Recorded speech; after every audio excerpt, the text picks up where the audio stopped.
1620년 영국의 청교도인 35명은 메이플라워 호를 타고 북아메리카 대륙으로 떠났습니다. 종교적 박해를 피해서 종교의 자유를 찾아 이주한 것입니다. 종교를 가진 신앙인들에게 있어 종교의 자유는 그 무엇과도 바꿀 수 없을 정도로 소중한 것입니다. 우리나라 헌법은 제20조 제1항에서 모든 국민은 종교의 자유를 가진다고 규정하고 있습니다. 그동안 대한민국에서 자유롭게 예배드리고 복음을 전할 수 있었던 것은 바로 헌법이 종교의 자유를 보장해주고 있었기 때문입니다.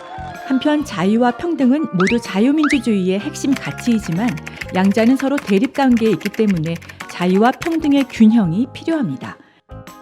평등이 커지면 자유는 줄어들게 되고 반대로 자유가 커지면 평등은 줄어들 수밖에 없습니다. 그래서 자유와 평등은 적절한 균형과 조화가 필요합니다.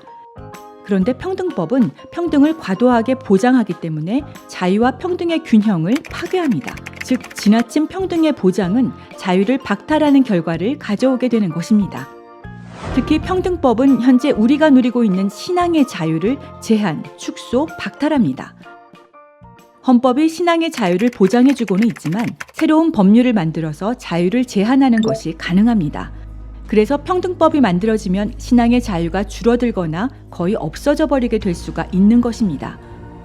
지난 2021년 6월 16일 더불어민주당 이상민 의원이 우리가 누려왔던 종교의 자유를 억압, 제한, 박탈하는 평등법안을 발의하였습니다.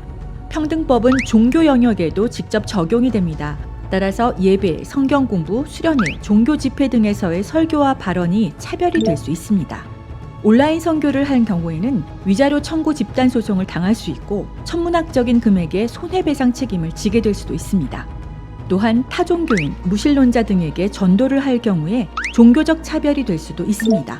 뿐만 아니라 교회가 신천지, 이단 등의 출입을 금지하는 현수막이나 벽보를 게시하는 경우 차별, 즉 분리, 구별, 제한, 배제, 거부 표시 또는 조장 광고가 될 수도 있습니다. 만약 성당, 사찰, 교회가 종교 교리상의 이유로 동성애자나 트랜스젠더를 채용하지 않는다면 평등법 위반으로 인한 법적 제재를 당하게 됩니다.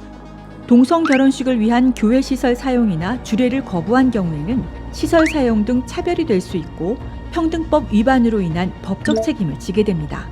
신학교의 경우에는 동성애자나 트랜스젠더의 입학 또는 목사 자격 취득을 허용하지 않으면 교육기회 등 차별로 인한 법적 책임을 지게 됩니다.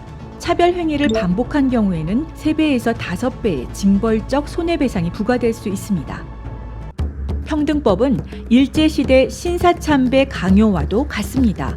동성애 성전환 사상이라는 우상에게 절하지 않는 신앙인들은 무자비한 종교 탄압을 당하게 됩니다.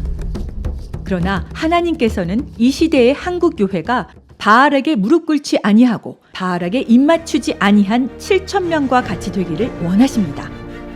이제 한국교회는 종교의 자유를 지켜내기 위해서 믿음 위에 굳게 서야 합니다.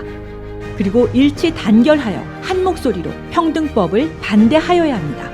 종교를 탄압하는 평등법에 대항하여 믿음의 선한 싸움을 싸우는 거룩한 군사가 되어 주십시오.